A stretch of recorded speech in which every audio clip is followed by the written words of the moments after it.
a gente tenha menos pobreza, onde a gente tenha uma melhor educação. Eu projeto as suas palavras aí daqui a 10, 15, 20 anos. Mas nas últimas semanas eu passei a ter uma apreensão.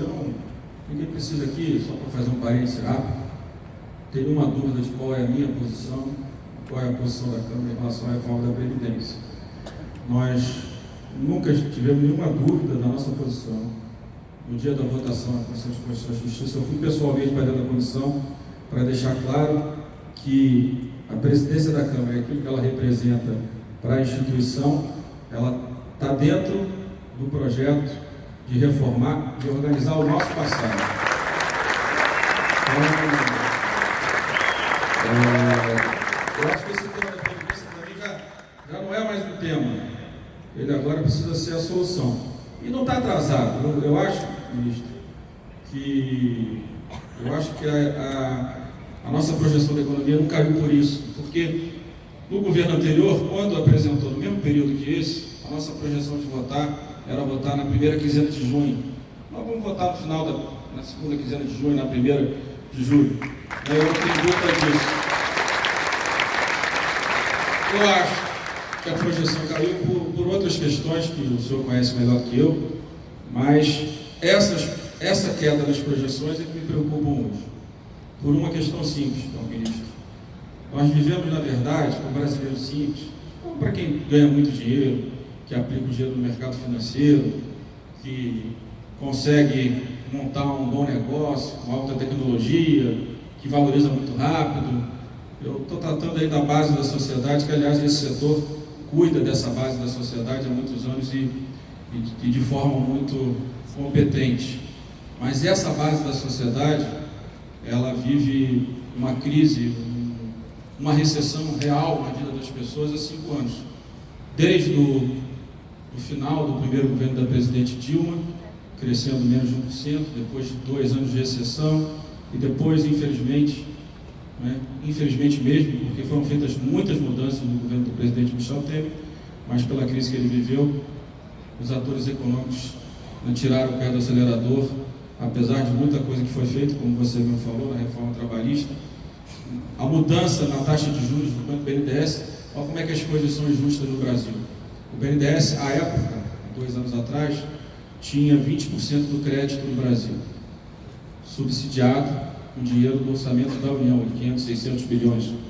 Desses 20%, 70% do crédito subsidiado do BNDES ia para empresas com faturamento maior que 300 bilhões de reais. Nós acabamos com essa vergonha em 2017. É só um exemplo de muito do que foi feito. A reforma trabalhista, que muita gente nunca imaginou que a gente fosse possível mudar 5 artigos da SLT, a gente mudou mais de 200, e infelizmente a gente não fez a previdenciária, mas eu tenho certeza que a Câmara e o Senado, junto com o Davi, a gente vai fazer isso agora. Mas eu estou preocupado com esse curto prazo. Como eu disse, nós estamos caminhando, ministro, infelizmente, para o aumento do desemprego no curto prazo, nós estamos caminhando para o aumento da pobreza, e no final do ano, mais do governo atual, nós voltamos a ter fome nesse país. Então, ao mesmo tempo que a gente está pensando nas reformas do Estado, que vão impactar o Brasil no médio e longo prazo, eu acho que todos nós juntos, principalmente o Poder Executivo e o Legislativo, tem que pensar algumas políticas no curto prazo. O Zé Carlos falou aqui quantos empregos vocês geravam alguns anos atrás e quantos vocês geram hoje. Dos 13 milhões de desempregados, mais de 1 milhão foram embora no setor de construção. O que a gente precisa fazer, o que a gente pode fazer em conjunto, E aqui tem um instrumento muito importante, que é a Caixa Econômica, que é o FGTS, que pode nos ajudar no curto prazo a gente retomar alguns investimentos, recuperar alguns investimentos, para que a gente possa compensar um pouco desse curto prazo de, vamos dizer assim, de baixa expectativa, esperando a votação da Previdência e outras matérias. Mas, de fato, eu tenho acompanhado nesses últimos 2 anos com muito cuidado a estrutura dos gastos do governo. E acho que, claro, a Previdência ela é fundamental que a gente faça a sua mudança, né, o seu reequilíbrio, mas a gente vai precisar rapidamente, né, e eu vou fazer isso na Câmara, já estou terminando, né, avançando no nosso trabalho, junto com a consultoria. Nós precisamos reestruturar a gestão pública no Brasil. O Estado brasileiro ficou caro. Setor público, eu não estou criticando nenhum setor público. Ele ganha nos 3 poderes, as carreiras típicas do Estado, os servidores da Câmara e do Judiciário, 67% mais que o seu equivalente no setor privado. Nos estados, a média é 30%. Então, se nós, além da Previdência, a gente não reorganizar a outra parte dos gastos públicos, não adianta a gente pensar nem em desvincular o orçamento, porque desvincular o quê? Se quase 100% do orçamento federal são despesas obrigatórias que a gente não pode cortar. Que, aliás, é o nosso problema para não investir em saúde e educação, não é o teto de gastos. É porque as despesas obrigatórias, incluindo a Previdência, elas crescem muito mais, né, que deveriam e vão tornando o nosso orçamento uma peça apenas para se pagar despesas dos servidores e dos seus aposentados e pensionistas e também o regime geral. Então a gente precisa ter coragem de enfrentar isso de forma rápida, né? O Brasil, como eu disse, tem muitas injustiças. Essa é uma importante. As nossas despesas institucionais estão caminhando para próximo de zero. O Valdeir está aqui, que é o secretário de Fazenda do Ministério da Fazenda. Ele passa por essa dificuldade de como conseguir aplicar melhor o pouco dos recursos que o governo federal tem hoje. E a gente precisa voltar a ter um governo federal com capacidade de investimentos, ou como o Paulo defende, de transferir para a base da sociedade os recursos para que os prefeitos e governadores façam os nossos investimentos. Então eu estou também confiante com ele, acho que todo mundo de fato espera a reorganização das nossas contas públicas para voltar a investir, principalmente investidor estrangeiro. Essa é a nossa responsabilidade coletiva. Eu e o Paulo, a gente tem nos últimos meses trabalhado para agregar, né, sempre juntos, eu, ele, o Davi, o Aguinaldo que está aqui, que é líder da maioria. Esse tem sido o nosso papel. Como é um momento de mudança na política, todo momento de mudança gera atrito. Cabe àqueles que têm uma visão mais racional do processo político e da necessidade das mudanças dos gastos públicos, cabe a cada um de nós, que tem essa visão mais racional, dessa importância, ter o equilíbrio para organizar, né, a relação entre os poderes, para que a gente possa atender, né, melhor a sociedade brasileira. Eu vejo aqui o Pedro. Será que é justo que a Caixa Econômica, para administrar o FGTS, nos tome todo ano 5 bilhões de reais? Não é justo. Eu tenho certeza que o Pedro, como liberal, está pensando nisso, devolver os 4 bilhões para que a gente possa transferir para vocês, investir na construção de novas residências. Não é isso? Acho que é isso.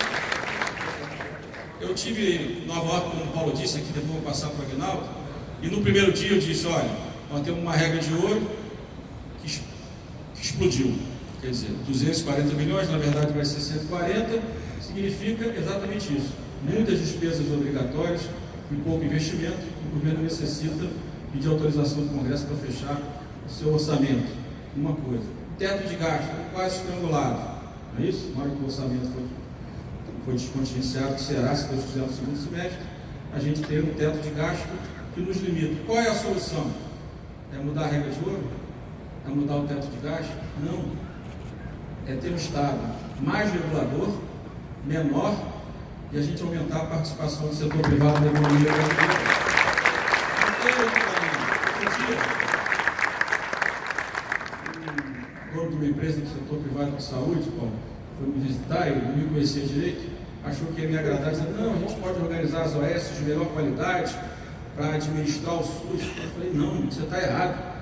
Nós temos que aumentar a participação do setor privado na saúde para ter menos necessidade de saúde pública. Porque a gente sabe que aqui está o problema de gestão e de desvio de dinheiro público. Nós temos que acreditar que o nosso setor privado é capaz de construir as mudanças com todos nós. É o que eu acredito.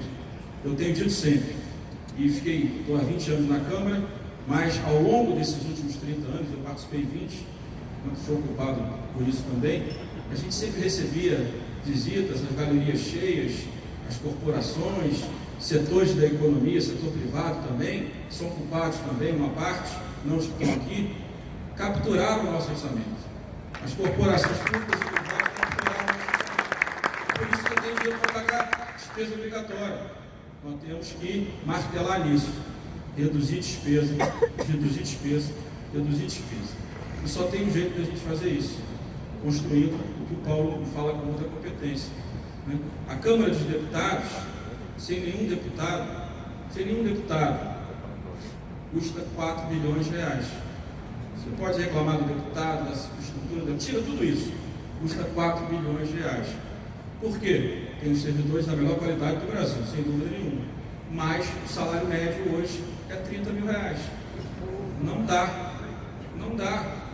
Então nós estamos preparando a reforma administrativa e nós vamos fazer a reforma administrativa.